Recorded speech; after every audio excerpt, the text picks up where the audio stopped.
Tenet is the most Christopher Nolan-y film that Christopher Nolan ever Christopher Nolan'd. I'm David Chen. Let's talk about what exactly that means. Let's talk about Tenet. Tenet, after a mixed theatrical debut in the United States and an agonizing decision process by me as to whether I would go see the movie in theaters, Tenet has finally hit home video. You can watch it on video on demand, you can buy a Blu-ray disc, you can stream it in the comfort of your own home without worrying about getting coronavirus. So I'm excited to finally have seen it this past week and to be able to talk about it with you on YouTube. Before I begin, I want to say a couple things. First of all, there's going to be spoilers for Tenet in this video. So if you don't want to know what happens in Tenet, don't watch the video, bookmark this, watch the movie, come back. And on that note, second thing I want to mention is if you have a chance to watch the movie on Blu-ray or 4K UHD, I would strongly recommend that because the Blu-ray and the 4K UHD discs actually change aspect ratio to show you more of the image, closer to what the IMAX aspect ratio would have been if you'd seen it in an IMAX theater. And that does not happen on the streaming version, as far as I can tell. I watched it on Apple TV, and the image didn't fill the screen during critical components of the movie. So the closest you can get at home to the IMAX version is on Blu-ray disc or on 4K UHD. So try to obtain one of those if you are going to watch the movie and want to experience it as close to what Christopher Nolan intended as possible. Tenet tells the story of a nameless character called the protagonist, played by John David Washington, who, along with his sidekick Neil, played by Robert Pattinson, is trying to stop an evil plan to destroy the world. The villain behind this plan is Kenneth Branagh, who plays Sator, and Sator has three goals. Number one, destroy the world. Number two, be overly controlling of his wife, played by Elizabeth Debicki. And number three, chew bubblegum. And he's all out of gum. If Memento was Christopher Nolan's take on the thriller genre, and Interstellar was Christopher Nolan's take on the sci-fi space genre, Tenet is Nolan's take on the spy genre. And in many ways, it is what Christopher Nolan's career has been building to all this time. It has so many components of things that Christopher Nolan has used in his other films. Things like amazing set pieces, sheer scope that is unrivaled by other films, playing around with our conception of time, introducing nonlinear storytelling. Things like that just feel as though Christopher Nolan probably couldn't have made this film a decade ago, but this was the exact right time. After he'd done all the things he'd already done, now is the time that Christopher Nolan had the clout, had the know-how, the technical knowledge to make a movie like Tenet. Tenet also has a lot of the problems that other Christopher Nolan films have. The dialogue, for example, is often impenetrable and nonsensical. The sound mix can be hard to understand. I can't comment on how different the home video mix is to the theatrical mix because I didn't see it in theaters, but I can say that I watched it with closed captions and that made it relatively easy to understand, but your mileage may vary. The movie treats women pretty badly, and when I say women, I'm talking about Elizabeth Debicki's character specifically.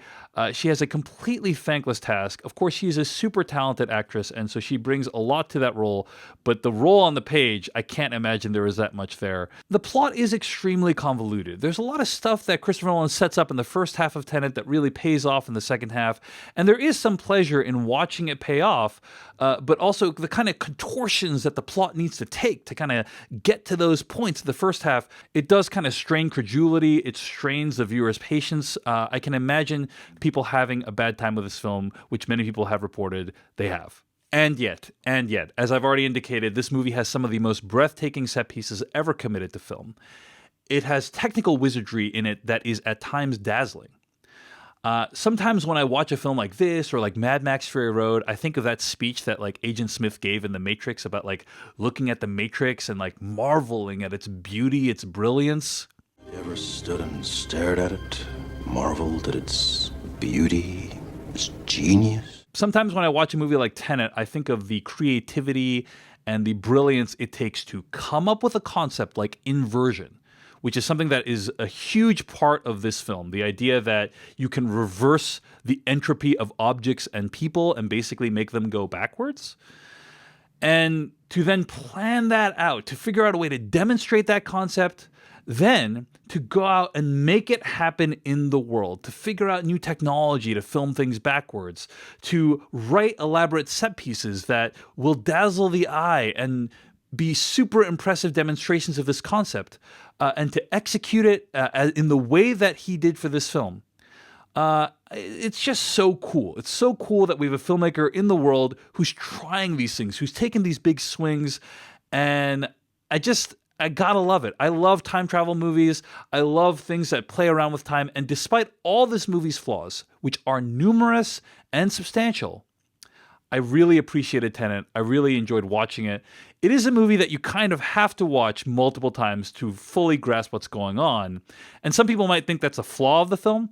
But for me, I enjoy actually diving back in, recognizing things that I didn't the first time, putting it all together. There's a kind of joy in that as well. And that's what I got out of watching Tenet multiple times, which is what's happened over the course of last week. So at the core of this film is this idea of inversion. It's this idea that like you can make things or people reverse their entropy and go back in time while you're moving forward in time. And in the special features for Tenet, which you can watch on the digital version or on the Blu-ray, and actually they're pretty good, Nolan has said that he used more than one technique to portray inversion. Sometimes they have like people walking backwards. Sometimes they like digitally composite different elements onto the screen. Sometimes they just like reverse everything in the whole screen. You know, like he has said that he thinks if you use the same trick every single time, like the viewer would like eventually start to grasp it and then figure it out. And I love that he understands kind of what the audience's threshold for understanding is in general, right? Like that he understands that, like, hey, if I keep using like people walking backwards the whole movie, people will figure it out, and the illusion, the spell will be broken. It's a shame that he doesn't apply this same level of empathy and understanding to the rest of the story and the emotional core. I think that's one of the issues that I have with this film is that there is no real emotional core to the movie. And the movie tries to get at one, but I don't think it's really successful. Look at even Christopher Nolan's other films, which, as Patrick Williams has helpfully pointed out to me, features characters like the one Christian Bale plays, who's just trying to get back to his kids. Or Matthew McConaughey in Interstellar, who's just trying to get back to his kids. And Leonardo DiCaprio in Inception, who's just trying to get back to his kids. As simple as those emotional cores are, and as repetitive as they are, you do really grasp in those performances what those characters are trying to do. And unfortunately, while John David Washington is a great actor and brings a great sort of physicality to this role, I think that this movie lacks that emotional connection that makes those other films work so well. That's really where the film falls down for me, because by the end of the film, I was in awe, I was in wonder of the things I had just seen, I was excited about the craft of filmmaking and how far someone like Christopher Nolan could push it, but I didn't really feel that much, you know? There was a lot of potential here with all these amazing actors, all these elements. Elizabeth Debicki and John David Washington's characters and Robert Pattinson's characters, like they could have had some really great chemistry. Honestly, the chemistry between John David Washington and Robert Pattinson is like the best in the entire film. And maybe there's a love story that could have happened there that would have been interesting. But unfortunately, that was not to be. And so as a result, like because the chemistry didn't really click between all those characters and I didn't really feel the connection between them, I didn't feel the emotional impact of that ending in the way that I think I was supposed to. And that's ultimately where I feel like this movie's biggest weakness is, and where Nolan's other films have actually succeeded despite having similarly ludicrous plots. Let's talk about that plot for a second. Tenet, I think, is a movie of contradictions. There's a scene earlier on in the film where a character is explaining the concept of inversion to the protagonist. And she says a line that I think has come to exemplify Nolan's whole mantra, right? Don't try to understand it. Feel it. I think that's what Christopher Nolan wants us to do. When you watch the special features of this movie, you learn more about the making of the film. It's very clear that they have like mapped out how all the inversion works and who's who in what situation, who's going forward and backwards in time. Like so much thought has been put into what is actually being seen on screen at any given moment, although there are some contradictions and some questions. But at the same time that he wants you to just let that go and just feel it, he makes everything so complicated and the dialogue so complicated and the plot mechanics so complicated that it's difficult for people to just let that go because you're trying to put it together. You're trying to piece it together because that's what we usually do when we watch movies like this. So I think this is fundamentally the tension behind Nolan's filmmaking is he wants two separate things. He wants the audience to just experience it, but he also wants to create this like hugely complex, intricate world that works kind of like a puzzle box that the audience can solve. And this is a tension, I feel like, at the heart of his filmmaking over the course of the last few films. I've watched this movie a few times now. Despite all the planning and preparation that Christopher Nolan and the filmmakers put behind it, the movie still leaves me with a lot of questions, and I'm sure the audience members have a lot of questions about how things work. Questions like, for example, in the scene with the red room and the blue room where Kenneth Branagh's character is inverted, but Elizabeth Debicki's character is not inverted, I don't think, because she's shot with an inverted bullet. They take her back into the machine and go back in time, but then wouldn't they have seen themselves in the blue room earlier because they would have already been going back in time? And also, one of the big challenges of the movie is the fact that, like, objects can be inverted, but like people can be inverted too. But you can have an inverted person using a non-inverted object. So like when John David Washington gets in a car while he's inverted, but the car's not inverted, like does he drive in reverse? That's never made clear. In the chase scene, John David Washington's character throws the algorithm piece into his car, but then we never see Sator get it from his car. So do we just assume that he got it from his car later while he was his inverted self before he blew up the car? Robert Pattinson shows up at the beginning of this film, but he's not inverted, but an inverted bullet goes back to his gun. So was his job just to run up there and then the bullet goes back into the gun and kills the guy and saves John David Washington?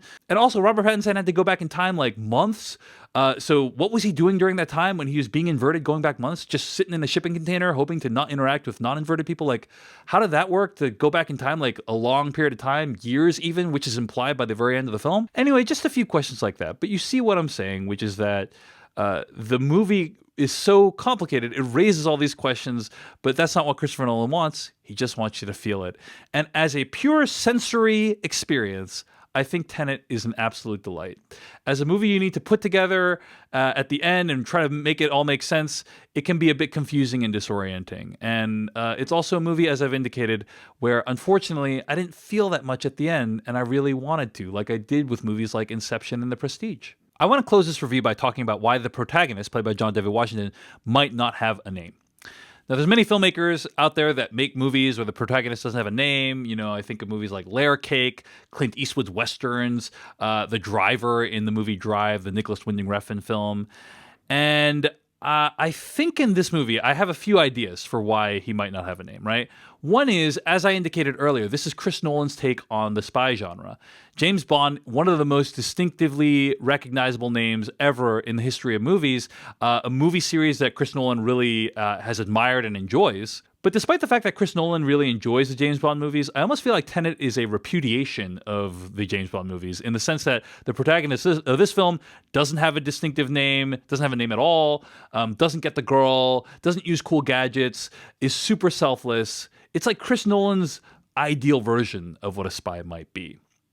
But separate from that, separate from the commentary on the spy genre, I think when you look at movies like Dunkirk, or you look at movies like Inception, you know, Inception has widely been read as a metaphor about filmmaking, putting together, you know, all these different people. The person who needs to do the disguises is like an actor, you know, there's the director, there's the person who does the special effects, things like that. That's like Inception, right? Chris Nolan is all about collaboration and the understanding that to pull off an illusion like in The Prestige or to pull off a heist like in Inception, you need the work of lots of different people. And in some ways, I feel like Tenet and naming this character the protagonist is a further tribute to that idea. The idea that you need all these different people operating behind the scenes to make the world run as it is. There's a line that Robert Pattinson says in Tenet about how people never know about the bombs that don't go off, right? So no one cares about the bomb that didn't go off. Only the one that did. They don't know about all the terrorist attacks that never happened. Because the people who prevent those from happening, like, we don't get to celebrate them. They're always there working behind the scenes. They're there doing the hard job, risking their lives, all for the betterment of humanity in a way that people just are never aware of. And to me, I think that Chris Nolan naming his character the protagonist or not giving his character a name is a testament to those people who work behind the scenes in whatever field they're in, who aren't celebrated and who are nonetheless responsible for our way of life. I think that's what Tenet is, and if that is the case, you know, which I don't know what Chris Nolan is thinking, then that's definitely a message I can support. So overall, I really enjoyed Tenet. it has a lot of problems, and if you are not game with those problems, you will not enjoy Tenet, and that is totally okay. But I feel like at this point, it's like I love Chris Nolan movies so much. It's like recognizing a family member. You know, you can recognize all the problems, but still love them. And that's how I feel about Tenet. I had a great time. I expect to watch it many more times throughout my life. I'm adding it to my Christopher Nolan pantheon.